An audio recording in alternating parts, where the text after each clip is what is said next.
नमस्ते दोस्तों, आज हम समझेंगे कि चुप रहने से क्या फायदा है और किसी से न मिलने से और सिर नीचा करके अपना काम करने के क्या फायदे होते हैं।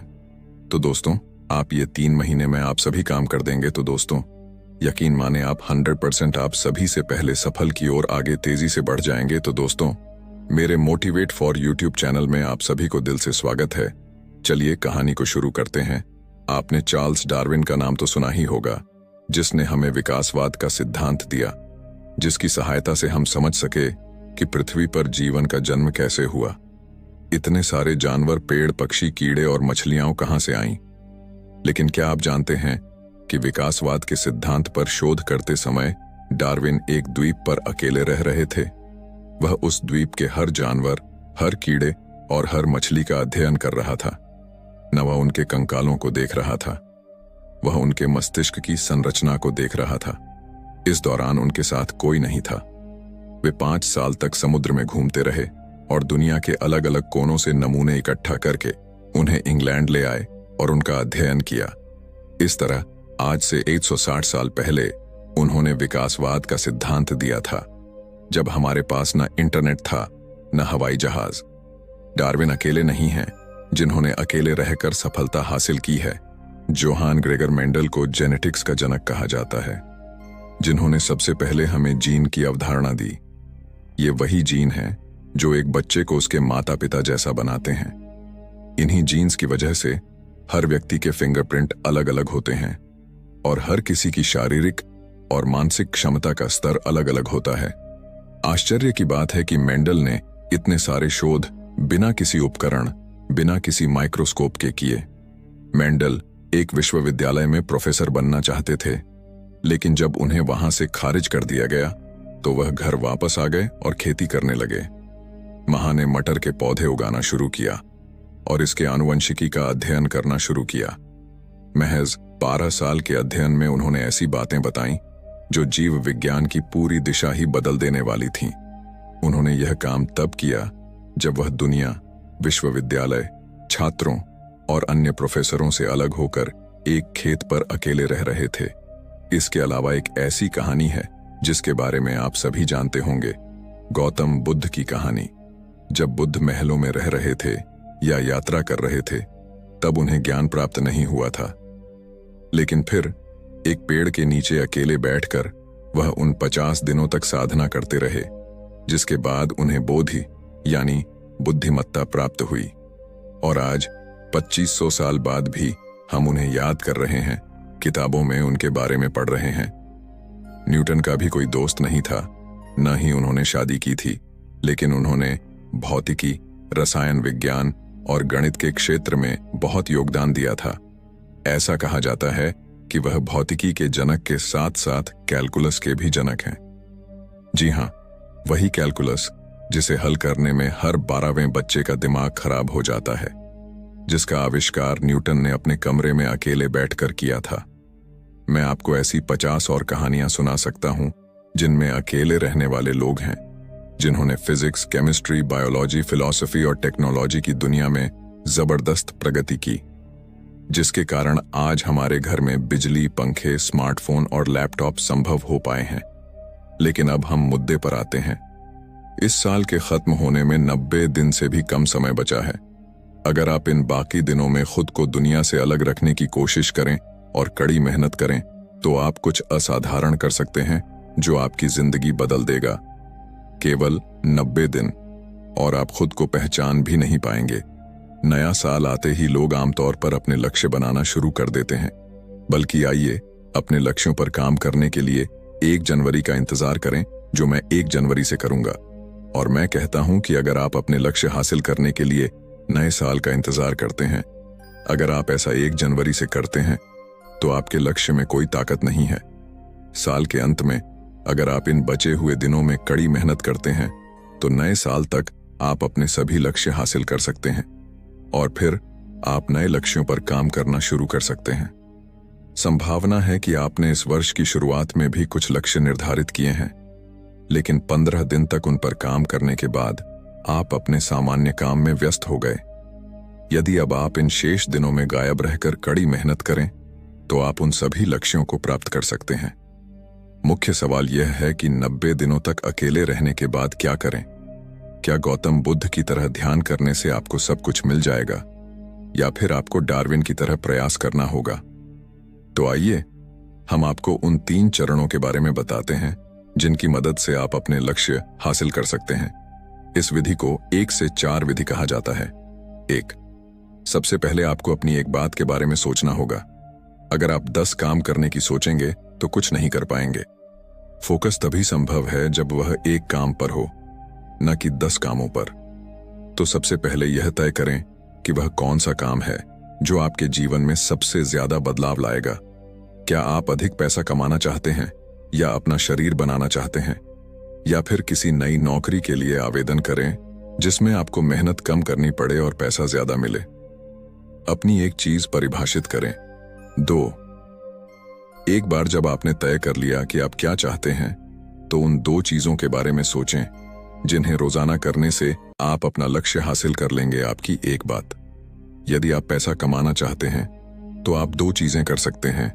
एक, नया कौशल सीखना, और उस नए कौशल की मार्केटिंग करना सीखना। अगर आप अपनी बॉडी बनाना चाहते हैं तो आपके पास 2 चीजें हो सकती हैं, डाइट में सुधार और वर्कआउट। D4, एक बार जब आपने यह काम कर लिया कि कौन सा काम करने से आपकी कार सबसे तेज चलेगी, तो आपको हफ्ते में 6 दिन उस काम के लिए 4 घंटे का समय देना होगा। एक बार जब आप ये 2 काम 4 घंटे तक कर लेते हैं, तो बचे हुए समय में आप अपना दूसरा काम कर सकते हैं।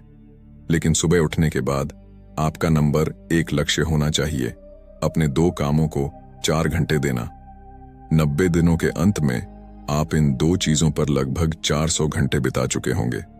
इतना कम दुनिया को बदलने के लिए पर्याप्त नहीं है, लेकिन यह आपके जीवन को बदलने के लिए पर्याप्त है।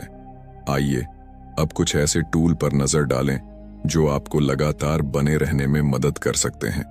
Countdown timer. हर सुबह आप उठते हैं और अपने फोन पर 4 घंटे का काउंटडाउन टाइमर सेट करते हैं और इसे अपनी टेबल के सामने रख दें। जब तक आपका काम पूरा हो जाए तब तक इस टाइमर को चलने दें। जब आप पानी पीने के लिए उठें या बाथरूम जाएं, तो उस समय इस टाइमर को बंद कर दें। आपको दिन खत्म होने से पहले इस टाइमर को 0 तक पहुंचाना है। ऊर्जा। यदि आप 100 किलोमीटर तक जाना चाहते हैं लेकिन आपके पास केवल 10 किलोमीटर तक ही पेट्रोल है, तो आप वहां नहीं पहुंच पाएंगे, चाहे आपके पास कितने भी अकाल क्यों ना हो। ऊर्जा का होना बहुत जरूरी है, और ऊर्जा के लिए आपको 3 चीजों की जरूरत होती है: अच्छा पोषण, शारीरिक कसरत और अच्छी नींद। अगर आप 4 घंटे तक अच्छा प्रदर्शन कर पाते हैं, तो इसके लिए आपको बचे हुए 20 घंटों में खुद को तैयार करना होगा। इसके लिए आपको सबसे पहले सोने की अच्छी आदत डालनी होगी। सोने से 3 घंटे पहले फोन का इस्तेमाल बंद कर दें। अगर आप 10 बजे सोने जाते हैं, तो अपने फोन में 7 बजे का अलार्म लगा लें। जैसे ही 7 बजते हैं, आप अपना फोन बिस्तर के नीचे छिपा देते हैं या कहीं और रख देते हैं। फिर दूसरे काम करो। इसके अलावा सोने से 8 घंटे पहले कॉफी न पिएं। इसके बाद अपने आहार में सुधार करें। समोसा खाकर आप ऊर्जावान नहीं रह सकते। आप अधिक प्रोटीन और स्वस्थ कार्बोहाइड्रेट जैसे फल, नट्स खाना शुरू कर दें। इसके बाद अपने जीवन में कुछ शारीरिक गतिविधि जोड़ें। इस बात की पूरी संभावना है कि आज आप पूरे दिन में 3000 कदम से ज्यादा नहीं चले होंगे, इसलिए अपने जीवन में एक सरल नियम जोड़ें: जब भी आप अपना फोन रखें, ये तो तुम चलते चलते कर लोगे। दृश्य प्रगति। जेरी सीनफील्ड अमेरिका के बहुत मशहूर कॉमेडियन हैं। उनका नियम है कि वह हर दिन एक नया चुटकुला लिखते हैं, और उस चुटकुले को लिखने के बाद उन्होंने अपने कैलेंडर में एक क्रॉस लगा दिया। इसके बाद उनका ध्यान सिर्फ इस बात पर रहता है कि उस क्रॉस की श्रृंखला को टूटने न दिया जाए। अगर किसी दिन वह चुटकुले नहीं लिखते, तो उनके कैलेंडर में एक गैप आ जाता है, जिसे देखकर उन्हें बहुत बुरा लगता है। तो यह उनके लिए प्रेरणा का काम करता है। दूसरी ओर एक नया लड़का जिसका नाम ट्रेंट ट्रेसमीन है, उसने 1990 के दशक में केवल 18 घंटों में $5 मिलियन यानी 350 मिलियन की बिक्री की। उनका रहस्य पेपर क्लिप जार थे। ट्रेन ने 2 कांच के जार लिए। उसने एक जार में 120 पेपर क्लिप डाले और दूसरे में कुछ भी नहीं डाला। इसके बाद उन्होंने प्रॉस्पेक्ट्स को कॉल करना शुरू कर दिया। एक कॉल के बाद वह जार से एक पेपर क्लिप निकालता और खाली जार में रख देता। उनका लक्ष्य सरल था: दिन खत्म होने से पहले मुझे 120 कॉल करना, भरे हुए जार से 120 पेपर क्लिप निकालने थे और दूसरे जार को भरना था। विक्रय लोग अक्सर अस्वीकृति की दर पर कॉल नहीं करते थे। कई बार तो 10 बार रिजेक्ट होने के बाद उनका हौसला खत्म हो जाता था और दिन भर घूमता रहता था। दूसरी ओर ट्रेन का ध्यान अस्वीकार किए जाने पर नहीं था, वह अपने खाली जार को पेपर क्लिप से भरने पर था। इसे विजुअल प्रोग्रेस ट्रैकर कहा जाता है। जब आपके सामने एक प्रोग्रेस बार बना होता है जो आपको बताता है कि आपने कितना कम किया है और आपको अभी कितना भी काम करना है, तो आप उस काम को करने के लिए और भी ज्यादा प्रेरित रहते हैं। लगभग हर प्रमुख गेम में एक ट्रैकर होता है जो आपको बताता है कि अब स्तर कब पूरा करना है, कितने और लाशों को मारना है या कितने किलोमीटर और चलना है। फेसबुक, इंस्टाग्राम और अन्य सभी सोशल मीडिया भी इस प्रोग्रेस बार का उपयोग करते हैं। वे आपको बताते हैं कि आपका अकाउंट अब कितने प्रतिशत हो गया है और कितना बाकी है। उलटी गिनती घड़ी इस दृश्य प्रगति ट्रैकर को लागू करने का एक तरीका है। यह आपको एक दिन की प्रगति के बारे में बताता है, लेकिन आपको जेरी सेफिल्ड जैसे एक अन्य ट्रैकर की भी आवश्यकता है जो आपको 90 दिनों की प्रगति के बारे में बता सके। इसके लिए आप एक साधारण कैलेंडर का उपयोग कर सकते हैं। अपनी टेबल के सामने एक कैलेंडर लटकाएं और जिस तारीख को आप अपने 4 घंटे देते हैं उस पर क्रॉस का निशान बनाएं। अब बस इस क्रॉस की जंजीर को टूटने मत देना।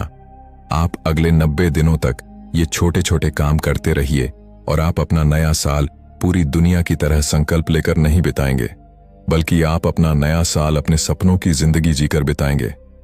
इसीलिए अपने फोन को स्विच ऑफ करके साइड में रख दें और अपनी एक चीज और 2 चीजें गतिविधियों को परिभाषित करें और काउंटडाउन टाइमर ऐप को अपने फोन के ऊपर रखें।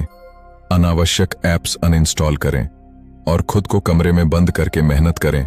तो दोस्तों, आशा करते हैं आप इस कहानी से आप बहुत कुछ सीखने को मिला होगा और आप आज से ही जान गए होंगे कि 3 महीने में आप क्या क्या नहीं कर सकते हैं।